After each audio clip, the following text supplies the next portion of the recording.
Hi everyone, I am Rishabh. आप सभी का स्वागत है आपके अपने channel UGC net with Rishabh पर। आज के इस सेशन में हम जानेंगे यूजीसी नेट की कंप्लीट इन्फॉर्मेशन।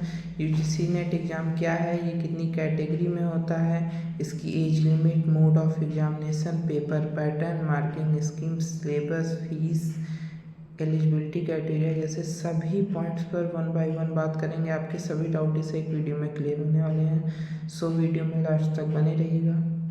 सो चलिए स्टार्ट करते हैं। तो यूजीसी नेट क्या है, जैसा कि नाम में ही क्लियर है, नेशनल एलिजिबिलिटी टेस्ट।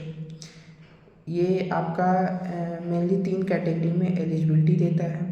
अब 3 कैटेगरी कौन सी है? कैटेगरी 1 की बात करें तो इसमें आपको जूनियर रिसर्च फेलोशिप, इसमें आपको रिसर्च के साथ फेलोशिप अमाउंट मिलता है। कैटेगरी 2 की बात करें तो ये आपको असिस्टेंट प्रोफेसर के लिए एलिजिबिलिटी देता है यूजीसी नेट एग्ज़ाम। कैटेगरी 3 की बात करें तो ये आपको पीएचडी में एडमिशन के लिए एक एंट्रेंस टेस्ट की तरह भी काम करता है। अभी तक क्या था, अभी तक आप जब पीएचडी में एडमिशन लेना होता था तो सेपरेटली बहुत सी यूनिवर्सिटी अपना एंट्रेंस टेस्ट निकालती थी, उसमें अप्लाई करना होता था, सेपरेटली फ़ीस देनी होती थी, उसका एंट्रेंस टेस्ट देना होता था। बहुत सी जगह की सिलेबस की बात करें तो 100 क्वेश्चंस आपके रिसर्च के ही आते थे। तो एक आपको एक बार आपने नेट दिया एलिजिबिलिटी के लिए और पीएचडी के लिए आपने अलग दिया, तो आपके पैसे भी जा रहे हैं, आपकी मेहनत भी जा रही है। तो अभी इसी को कंपाइल करके एक में लाने की कोशिश की गई है। बट अभी भी ये पूरी तरीके से हर यूनिवर्सिटी इस ईयर में मैंने देखा बहुत सी जगह पे लागू नहीं हो पाया, क्योंकि पेपर थोड़ा डिले हो गया था री एग्ज़ाम की वजह से। बट आगे ये और भी अच्छे से वर्क करेगा। सो चलिए हम अपने यूजीसी नेट पे लौट चलते हैं। तो इसकी वन बाय वन बात करते हैं। तो यूजीसी नेट 3 कैटेगरी में होता है, ये बात हो ही गई है। अब इसकी एलिजिबिलिटी क्राइटेरिया की बात करते हैं। तो यूजीसी नेट एग्ज़ाम हर वो बच्चा दे सकता है जिसने अपना मास्टर्स कंप्लीट कर लिया हो या फिर मास्टर्स के फर्स्ट ईयर में हो। जी हाँ दोस्तों, इसको आप अपीयरिंग में भी दे सकते हैं, लेकिन इसकी टाइम लिमिट होती है कि अगर आप जेआरएफ में क्वालिफाई करते हैं तो आपको 3 साल के अंदर अंदर यूनिवर्सिटी में एनरोल होना होता है पीएचडी के लिए। और अगर आप नेट के लिए क्वालिफाई करते हैं तो आपकी कोई लिमिट नहीं है, आपका वो सर्टिफिकेट लाइफ टाइम वैलिड रहता है। साथ ही साथ अगर आपने केवल पीएचडी एडमिशन के लिए क्वालिफाई किया है तो वो केवल आपका 1 साल के लिए आपका वैलिड रहता है यूजीसी नेट का सर्टिफिकेट। तो मेन आपका यूजीसी नेट कैटेगरी 1 और 2 के लिए लाइफ टाइम, 1 के लिए 3 इयर्स और कैटेगरी 3 के लिए 1 ईयर्स ही वैलिड रहता है। अब बात करें इसकी एज लिमिट की, तो यूजीसी नेट एग्ज़ाम में मिनिमम एज लिमिट की कोई बात नहीं की गई है। मैक्सिमम एज लिमिट केवल और केवल कैटेगरी 1 जूनियर रिसर्च फेलोशिप के लिए आपकी मैक्सिमम एज 30 इयर्स होनी चाहिए। उससे ऊपर हो गई है तो आप जेआरएफ के लिए अप्लाई नहीं कर सकते। ये मैं जनरल कैटेगरी के लिए बात कर रहा हूँ, बाकी आप अपनी कैटेगरी के हिसाब से रिजर्वेशन जो भी आपको मिलता होगा वो एज पर रूल आपको मिलेगा। तो जीआरएफ के लिए आपको मैक्सिमम एज 30 इयर्स ही रखी गई है। बाकी नेट के लिए और कैटेगरी 3 पीएचडी एडमिशन के लिए कोई भी एज लिमिट नहीं रखी गई है। सो ये एक अच्छा पॉइंट है। अब इसके मोड ऑफ एग्जामिनेशन की बात करें तो यूजीसी नेट एग्जामिनेशन अभी तक ऑनलाइन मोड में होता आया है। अभी लेटेस्ट में जो जून 2024 का पेपर हुआ था वो आपका ऑफलाइन मोड में कराया गया था, लेकिन पेपर लीक हो जाने की वजह से उसका भी री एग्ज़ाम आपका ऑनलाइन मोड में ही देखा गया। सो ये ज़्यादा चांस है कि ये ऑनलाइन ही होता है और ऑनलाइन ही होगा। एनटीए के ज़्यादातर एग्ज़ाम ऑनलाइन मोड में ही होते हैं। अब बात करते हैं पेपर पैटर्न की। तो इसमें पेपर पैटर्न में मेनली आपके 2 पेपर होते हैं, पेपर 1 प्लस पेपर 2। पेपर आपका एक साथ होता है। टोटल 300 मार्क्स के 150 क्वेश्चंस होते हैं। हर एक क्वेश्चन आपका 2 नंबर का होता है। पेपर 1 में 50 क्वेश्चन और पेपर 2 में 100 क्वेश्चंस होते हैं। पेपर 1 में जो 50 क्वेश्चंस होते हैं वो आपके 10 यूनिट्स से आते हैं। 10 यूनिट्स को आप 10 सब्जेक्ट मान के चलिए। उसमें teaching aptitude, research aptitude, ICT, environment जैसे 10 सब्जेक्ट आपके होते हैं। पेपर 2 में 100 क्वेश्चंस आते हैं, जिन 100 क्वेश्चंस भी 10 यूनिट से आते हैं, आपके सब्जेक्ट कंसर्न से आते हैं। अगर मैंने पॉलिटिकल साइंस से अपना एमए कंप्लीट किया है तो मेरे लिए वो पेपर 2 पॉलिटिकल साइंस का होगा। आपने एजुकेशन से किया है तो एजुकेशन से, किसी ने सोशियोलॉजी से किया है तो सोशियोलॉजी से, किसी ने इंग्लिश से किया है तो इंग्लिश में उसका पेपर होता है। सो उस 150 क्वेश्चन को आपको 3 घंटे के अंदर अंदर आपको टाइम मिलता है। 300 मार्क्स के क्वेश्चन होते हैं, 150 question, 300 marks, 3 hour. So time बहुत सफिशिएंट होता है, टाइम आपका कम नहीं पड़ता है, क्योंकि टाइम ऑनलाइन एग्ज़ाम में आपको जो भी क्वेश्चन सॉल्व करने का टाइम कंज्यूम होता भी है, वो केवल और केवल आपका डीआई पे और रीजनिंग जैसे टॉपिक पे ही टाइम ज़्यादा कंज्यूम होता है। बाकी जगह तो सब्जेक्टिव होता है कि आपने पढ़ा, अगर आपको आंसर आता है तो आप टिक करेंगे, नहीं आता है तो नहीं कर पाएंगे, दैट्स इट। तो उसमें ज़्यादा टाइम आपका लगता नहीं है, तो पेपर टाइम सफिशिएंट होता है। कोई भी बच्चा अगर ये कहे कि समय कम पड़ जाएगा तो ये थोड़ा सोच के परे है, क्योंकि ऐसा होता नहीं है।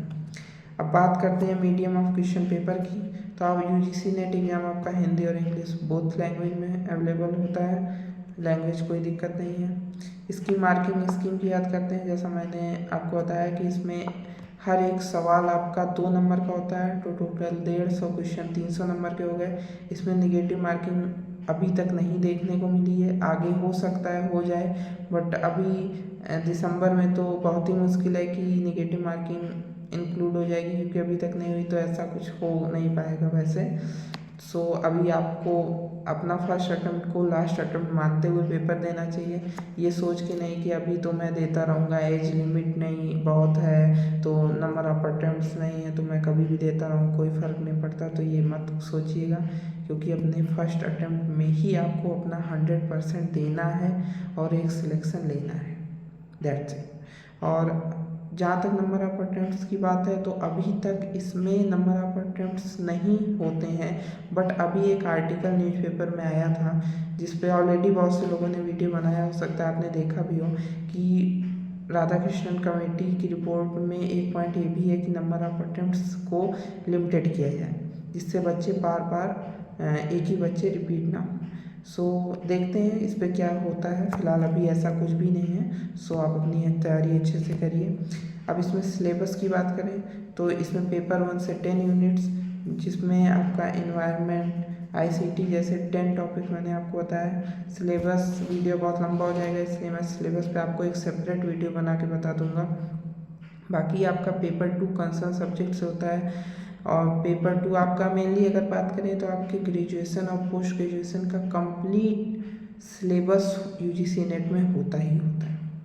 अब पेपर 2 बात आएगी, तो पेपर 2 में आपका कंसर्न सब्जेक्ट में सिलेबस एक डिटेल वीडियो में मैं एकदम डिटेल से बात करूँगा, पेपर 1 के भी सिलेबस की और पेपर 2 पॉलिटिकल साइंस के भी।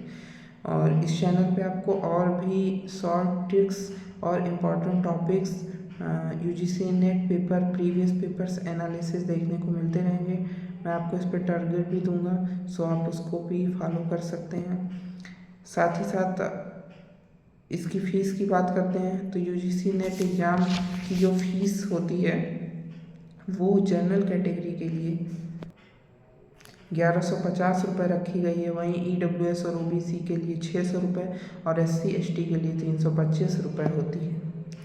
ये एग्ज़ाम जहाँ तक है अभी आपका जो इसकी साइकिल जो होती है, ये साल भर में 2 बार यूजीसी नेट एग्ज़ाम कंडक्ट कराया जाता है, पहला जून में और सेकंड आपका दिसंबर में। सो दिसंबर वाला जो आपका है पेपर, वो जहाँ तक है अभी आपको नेक्स्ट वीक या नवंबर के अंदर अंदर आपको एग्ज़ाम नोटिफिकेशन देखने को मिल जाएगा। और एग्ज़ाम जहाँ तक है दिसंबर लास्ट वीक या फिर जनवरी फर्स्ट वीक में होगा, क्योंकि अभी जो आपका जून 2024 वाला पेपर था वो थोड़ा डिले हो गया था री एग्ज़ाम की वजह से, इसलिए हो सकता है ये पेपर मोस्ट प्रोबेबली कि जनवरी फर्स्ट वीक में ही हो पाएगा।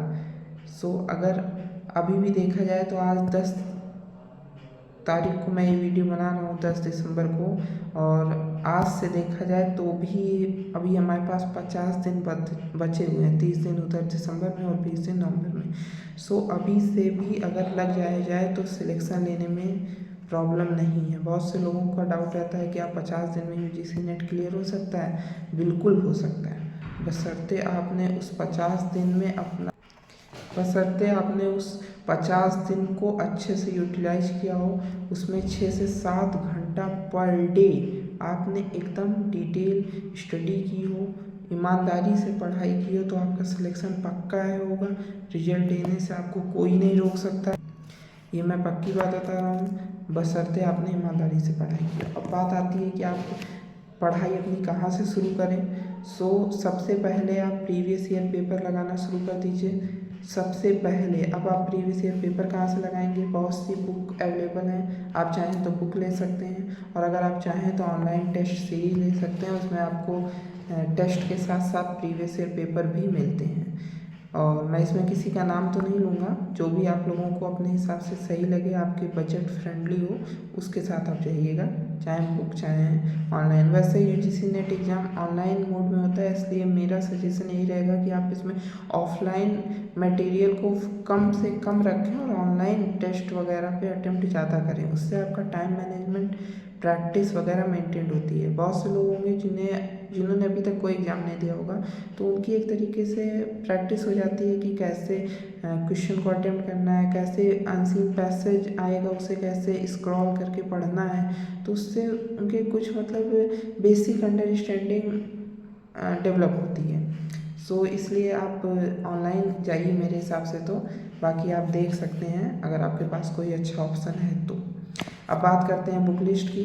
तो इसमें पेपर 1 के लिए जो बुक हैं, बुक तो बहुत सी अवेलेबल हैं, बट आपको सिलेबस के अकॉर्डिंग पढ़ना है। वो टॉपिक आपको क्लियर होना चाहिए। अब वो टॉपिक आपको मेरे वीडियो से, किसी और वीडियो से, या फिर किसी बुक से क्लियर हो रहा है, या सेल्फ स्टडी से, ये मैटर नहीं करता। इसके लिए आप अपना टॉपिक वाइज स्टडी करिए।